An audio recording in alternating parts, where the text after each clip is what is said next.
Over the past few years, like so many concepts on the internet, the idea of emotional labor has been applied so liberally that it's nearly lost all meaning.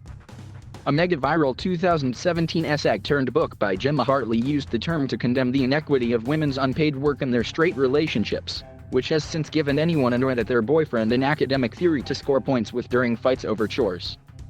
Even though sociologist Arlie Hochschild has made clear that emotional labor, as she originally conceived it in the 80s, refers to the effort of managing one's emotions on the job, not housework, that pernicious concept creep into the domestic sphere persists. For a razor-sharp exploration of true emotional labor's perils in the modern age, you'd be hard-pressed to find better than Mike White's dazzling HBO tragicomedy The White Lotus, which, sadly for all of us who have been living for Sunday nights recently, just drew to its conclusion. In the show, a classic upstairs-downstairs dynamic plays out over an increasingly absurd week at a Hawaiian resort, where hotel staffers are instructed to treat each guest like a special chosen baby child.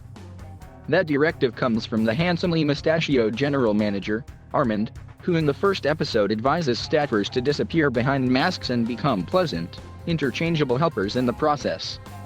"It's like tropical kabuki," he says. Armand and his crew are charged with the daunting task of keeping a bunch of wealthy sourpusses happy on their luxury vacation.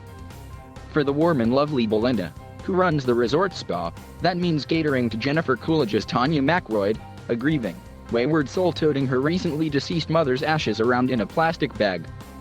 Tanya has a transformational experience during her first session with Belinda.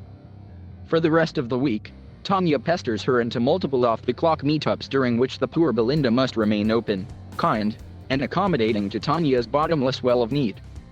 It's only when Tanya teases the possibility of funding Belinda's own spa that she dares hope she might be compensated for her labor after all. Across the hotel, Armand has to deal with Shane Patton, a honeymooner and real estate heir who's pissed to have been put in the wrong room when his mother specifically paid for the suite with a plunge pool. Shane and Armand generate the show's central tension. Shane, a spoiled man-child with a chip on his shoulder because of those who resent his wealth and access, essentially drives someone who's 5 years sober to relapse. Armand, crashing off the wagon, grows increasingly dangerous to himself and to others, first trading better shifts for sexual favors from his staffer Dylan just because he can, completely giving himself over to nihilism and destruction. "They exploit me," Armand tells his zonked-out Dylan while he cuts a few more lines. "I exploit you."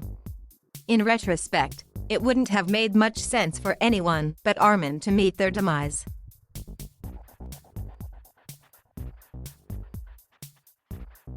Thank you for watching. Please subscribe.